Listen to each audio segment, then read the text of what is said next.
bon joueur, bonne joueuse, bienvenue dans Comment on y joue. Aujourd'hui on va jouer à... Ah, il n'y a rien de marqué sur la boîte. C'est normal parce qu'aujourd'hui on joue à Canvas, et dans Canvas, on se lance dans l'art, et comme ça ressemble à un tableau, il y a un trou au dos pour que vous puissiez accrocher la boîte chez vous. Dans Canvas, nous allons faire des tableaux. C'est un jeu pour 1 à 5 joueurs, à partir de 10 ans, pour des parties d'environ 30 minutes. Tout d'abord, je vais vous expliquer la mise en place du jeu, puis comment on y joue, et en fin de vidéo, je vous dirai si ce jeu est un top ou un flop. Commençons par la mise en place du jeu. Tout d'abord, vous allez dérouler le tapis sur votre table, parce qu'aujourd'hui, on joue avec un tapis et pas un plateau. C'est original et très sympa. Vous donnez 3 cartes fond à chaque joueur. Voilà, vous prenez les couleurs que vous voulez. Ce sont les cartes fond qui vont vous permettre de glisser les cartes art dedans pour faire vos tableaux. Il y a une multitude de cartes fond, vous pourrez changer à chaque partie pour faire des tableaux différents. Vous prenez justement les cartes art, vous les mélangez, vous en positionnez 5 sur le tapis et les autres, vous allez les mettre dans la boîte que vous allez positionner à droite de votre tapis. Vous donnez 4 jetons inspiration à chaque joueur. Les jetons inspiration, ce sont les petites palettes de peintre. Voilà, très joli. Et chacun en a 4. Les cartes objectifs, vous allez prendre les 4 premières et les positionner sur les différentes couleurs. Les autres objectifs, on ne les jouera pas pour cette partie. Et les rubans, vous les positionnez au-dessus de chaque couleur. Vous faites un tas par couleur au-dessus de chaque couleur positionnée sur le tapis. Voilà, le jeu est déjà prêt à démarrer. Mais quel est le but du jeu dans Canvas? Dans Canvas, vous êtes un peintre invité à un festival et vous allez essayer de remporter ce festival en marquant le plus de points de victoire possible. Pour ça, vous allez faire des tableaux avec à chaque fois 3 cartes art dedans. Et sur les cartes art, il y a des icônes. En fonction des icônes que vous aurez réussi à mettre dans votre fond, vous allez pouvoir faire des objectifs qui sont au-dessus. Quand un tableau est fini, on regarde combien d'objectifs vous avez atteints et combien de points vous marquez. Chaque fois que vous réussissez des objectifs, vous allez récupérer des rubans. Et à la fin, celui qui a le plus de points remporte la partie et gagne le festival. Commençons la partie. Si je suis le premier joueur, je vais choisir une des 5 cartes, sachant que la première, complètement à gauche, est gratuite. Donc imaginons, je la prends. Voilà, mon tour est fini. On va décaler les cartes art vers la gauche et rajouter une carte complètement à droite. Voilà. C'est à Nick de jouer. Mais Nick était plutôt intéressé par la 3e carte. Donc il va peser un jeton inspiration sur les 2 premières pour avoir le droit de prendre la 3e carte. Il la prend, on redécale tout. Voilà. Et moi, par exemple, on rajoute toujours une carte art. Je suis intéressé par la 2e.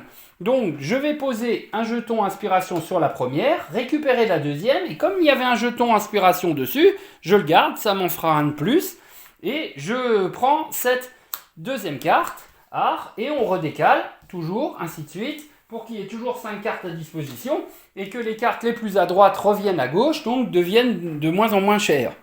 Voilà. Au bout d'un moment, vous allez pouvoir remplir votre fond pour faire un tableau. Pour pouvoir faire un tableau, il faut le mettre 3 cartes. Pas plus, pas moins, uniquement 3 cartes. Alors, donc au bout de 3 cartes, vous pouvez remplir. Mais vous n'êtes pas obligé de le faire au bout de 3 cartes. Imaginons, vous êtes par contre obligé de le faire si vous en avez 5. Voilà, imaginons là, Nick a 5 cartes, il ne peut plus prendre de cartes. Il est obligé de faire son tableau. Donc il prend les tableaux, les 3 qu'il veut, qui correspondent à ce qu'il pourrait faire comme objectif, au hasard, là j'ai pris un peu au hasard, il le glisse dans son tableau, dans son fond, et voilà, il a un magnifique tableau avec un nom. Donc celui-là, il s'appelle Indécente Perspective. Voilà, à chaque fois, il y a le nom marqué dessus, votre tableau qui est très joli, et surtout des icônes en bas.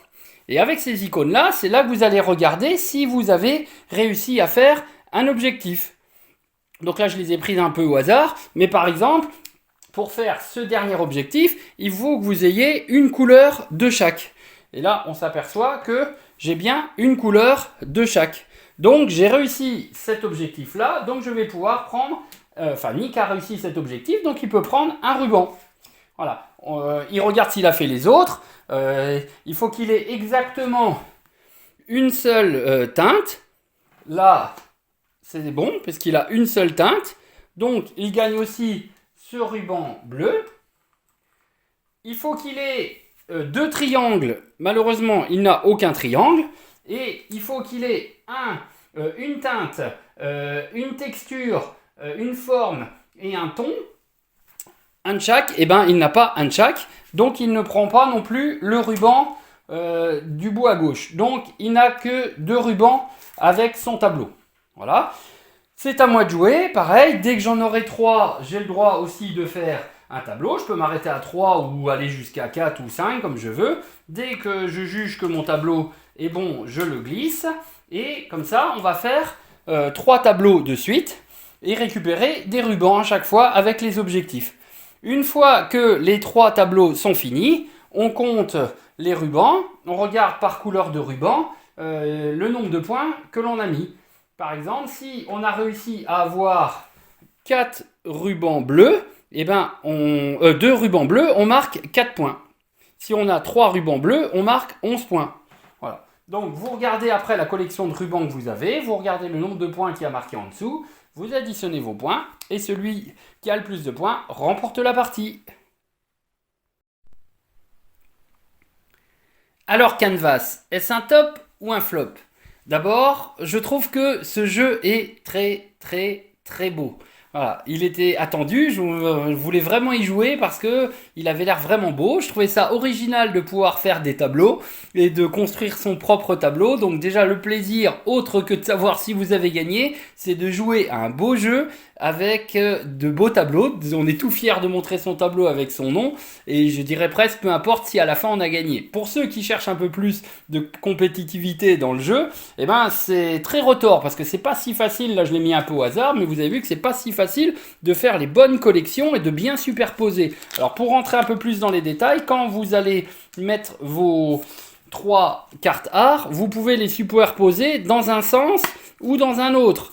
Donc en fonction de s'il est devant ou derrière, vous allez cacher des icônes. Là, vous voyez, on voit une lune et de l'autre côté, on voit un ruban. Donc ça dépend dans quel sens vous allez les positionner. Donc c'est très casse-tête parce qu'il faut toujours chercher les bonnes combinaisons. La plupart du temps, il n'y a que 2 couleurs par carte. Donc, comme il faut essayer d'avoir les 5, c'est pas facile d'avoir toujours les bonnes cartes qui arrivent. Et quand elles arrivent, eh ben, elles peuvent coûter cher parce qu'elles arrivent complètement à droite. Et comme vous allez être obligé de prendre d'autres cartes peut-être avant, eh ben, ça va vous faire une collection de 5. Vous serez obligé de faire le tableau avant de pouvoir prendre la bonne carte.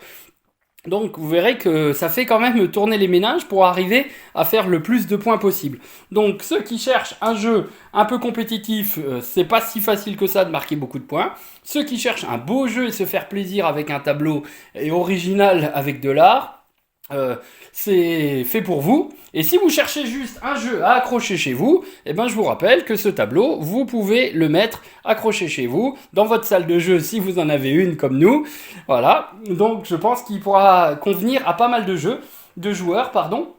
Après, comme je vous ai dit, c'est un jeu qui est accessible assez facile dès 10 ans. Je pense que voilà, c'est pas facile de marquer des points, mais peu importe, on marquera peut-être pas énormément de points. Mais voilà, je pense que c'est accessible à la famille. Il va très vite parce que quand vous jouez, soit vous faites un tableau, soit vous prenez une carte. Donc c'est très rapide, le tour de jeu va très vite, il n'y a pas à chercher trop longtemps, il n'y a pas beaucoup de choses à réfléchir avant de jouer, à part savoir quelle carte vous convient. Mais ça, vous pouvez déjà y réfléchir quand c'est pas votre tour de jeu. Voilà. Donc ce jeu est disponible à la boutique Au Bon Joueur à Avranches. Je vous le conseille, je pense qu'il plaira beaucoup. Voilà. Et moi je vous dis à bientôt pour une nouvelle vidéo de Comment on y joue.